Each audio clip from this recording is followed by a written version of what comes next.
सभी को नमस्कार।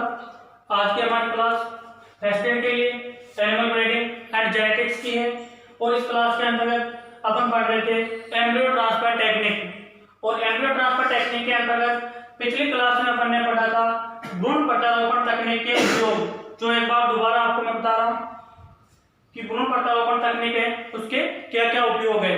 तो सबसे पहला उपयोग है मादा के इच्छित जीनोटाइप में वृद्धि के लिए, यानी मादा पशु में जो जीन अपने को चाहिए या जिन जीनों की आवश्यकता है उन जीनों की वृद्धि के लिए एम्ब्रियो ट्रांसफर टेक्निक का उपयोग किया जाता है।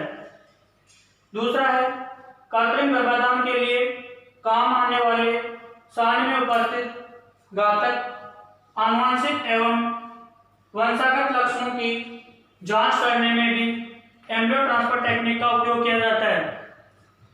तीसरा आपके आनुवंशिक सुधार में, चौथा है अनुसंधान में, पांचवा है रोगों की रोकथाम में, नेक्स्ट है ट्विंस प्राप्त करने के लिए भी एम्ब्रियो ट्रांसफर टेक्निक का उपयोग किया जाता है। इसके अलावा बीमार एवं लुप्तप्राय पशुओं के कीमती जीनोटाइप के संरक्षण के लिए, माना कि अपने पास कोई पशु है और उस पशु में बहुत ही अच्छे जीन उपस्थित है और वो पशु बीमार हो गया या उसके कोई अंग वगैरह लुप्त हो गए जिसकी वजह से उस पशु का अपन गर्भधारण या उस नर पशु से किसी मादा पशु को गर्भित नहीं करवा सकते, तो उस पशु के जीनोटाइप के संरक्षण के लिए या उस पशु के जीनों के संरक्षण के लिए एम्ब्रियो ट्रांसफर टेक्निक का उपयोग किया जा सकता है।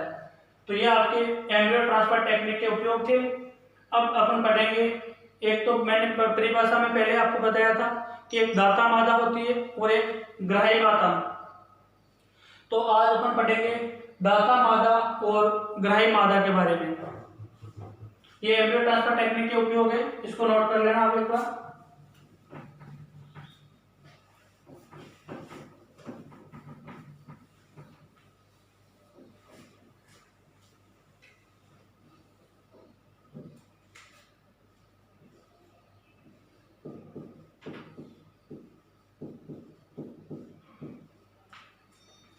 दाता मादा की डेफिनेशन लिखिए। वह मादा जिसमें सुपर ओवुलेशन करवाते हैं,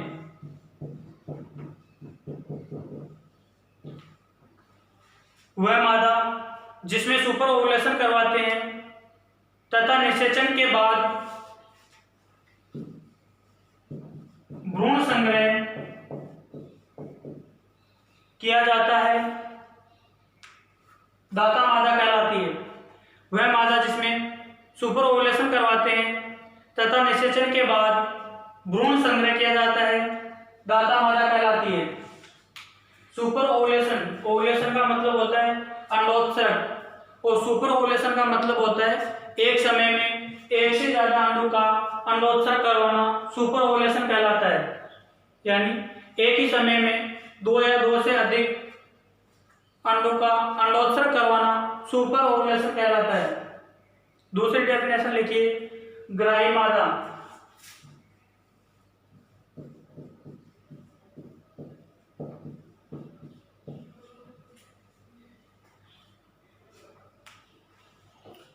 इसमें लिखिए वह मादा जो भ्रूण को शेष गर्भकाल के लिए धारण करती है एवं गर्भकाल के अंत में नवजात को जन्म देती है, ग्राही मादा कहलाती है। यानी दाता मादा में क्या होता है, सुपर ओवुलेशन होता है और सुपर ओवुलेशन होने के पश्चात निषेचन करवाते हैं और निषेचन के पश्चात जो भी एम्ब्रियो बनता है उस एम्ब्रियो को दाता मादा से कलेक्ट करके शेष गर्भकाल के लिए जिस मादा में स्थानांतरित किया जाता है उस मादा को ग्राही मादा कहते हैं।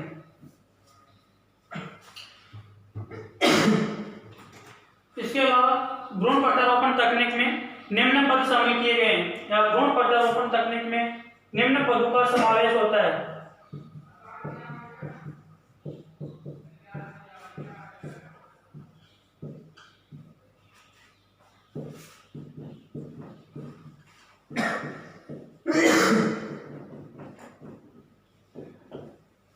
भ्रूण प्रत्यारोपण तकनीक में निम्न पद शामिल है।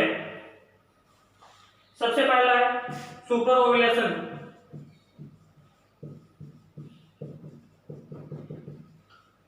दूसरा है एस्ट्रस सिंक्रोनाइजेशन,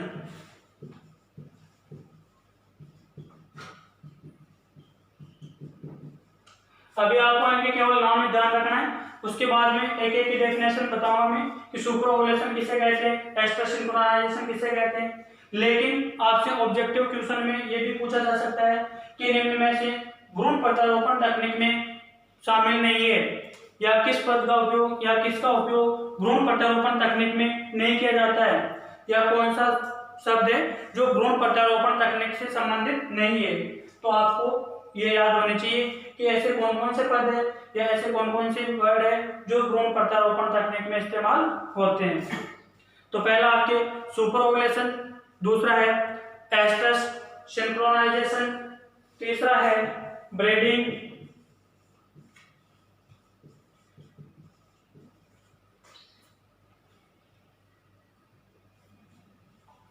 चौथा है एम्ब्रियो कलेक्शन,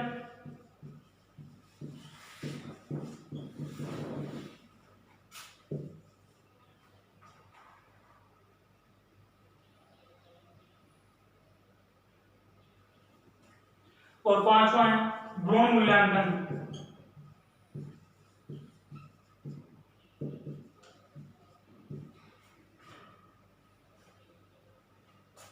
भ्रूण मूल्यांकन तथा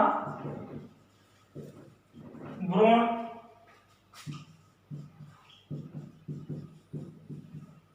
प्रत्यारोपण तकनीक। तो सबसे पहले अपने को यह पता होना चाहिए कि एम्ब्रियो ट्रांसफर टेक्निक जब भी अपन यूज करते हैं या एम्ब्रियो ट्रांसफर टेक्निक अपनाते हैं तो उसके लिए अपने को क्या क्या करना पड़ता है या किन किन बातों का ध्यान रखना पड़ता है, कैसे इसकी प्रोसेस होती है। तो एम्ब्रियो ट्रांसफर टेक्निक के लिए सबसे पहले अपने को सुपर ओव्यूलेशन करवाना होगा। सुपर ओव्यूलेशन का मतलब होता है एक ही समय में एक से अधिक अंडों का अंडोत्सर्ग करवाना होगा। दूसरा है एस्ट्रस सिंक्रोनाइजेशन। एस्ट्रस सिंक्रोनाइजेशन का मतलब होता है जब अपने को भ्रूण प्रत्यारोपण तकनीक का इस्तेमाल करना है तो अपन 2, 4, 5 अपने फार्म पे जो भी मादा पशु है उन सभी मादा पशुओं को हीट में लाने के लिए एक समय निर्धारित करते हैं। हो सकता है कि अपने सभी पशु अलग अलग समय पर हीट में आते हैं, लेकिन एस्ट्रस सिंक्रोनाइजेशन के माध्यम से उन सभी मादा पशुओं को एक साथ एक ही समय पर हीट में लाया जाता है। उसके लिए अपन हार्मोनल विधि अपनाए चाहे नॉन हार्मोनल विधि अपनाए, लेकिन उन सभी मादा पशुओं को एक समय पर हीट में लाना है, तभी अपन एम्ब्रियो ट्रांसफर टेक्निक का उपयोग कर पाएंगे। तो सबसे पहले अपन उसमें ओवुलेशन करवाएंगे। ओवुलेशन करवा दिया, उसके बाद जितने भी अपने मादा पशु है उनमें अपन एम्ब्रियो ट्रांसफर टेक्निक उपयोग करना चाहते हैं तो उन सभी मादा पशुओं को एक पूर्व निर्धारित समय पर हीट में लाएंगे। उसके पश्चात उन मादा पशुओं में ब्रीडिंग या प्रजनन करवाएंगे और प्रजनन करवाने के पश्चात उसमें निषेचन होगा और निषेचन के पश्चात जब उसमें एम्ब्रियो बन जाएगा तो उस एम्ब्रियो को अपन कलेक्ट कर लेते हैं। कलेक्ट करने के पश्चात उस एम्ब्रियो को सभी स्टेरिलाइज कंडीशन को ध्यान में रखते हुए दाता मादा से ग्राही मादा में स्थानांतरित कर दिया जाता है और एम्ब्रियो ट्रांसफर टेक्निक है जो सफल हो जाती है। तो एम्ब्रियो ट्रांसफर टेक्निक के लिए ये सभी प्रोसेस अत्यंत आवश्यक होते हैं। तो इसमें अपन एक एक के बारे में पढ़ेंगे। अब इसमें आप सबसे पहले हेडिंग डालिए सुपर ओवुलेशन।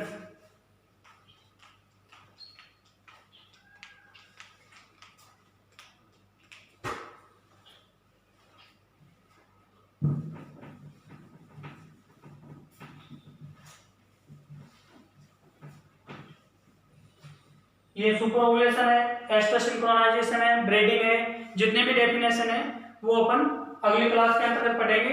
आज जो आपको केवल और केवल हेडिंग डालनी है कि सुपर ओवुलेशन किसे कहते हैं और क्या होता है। नेक्स्ट क्लास में इसके बारे में विस्तार रूप से जानकारी पढ़ेंगे अपन।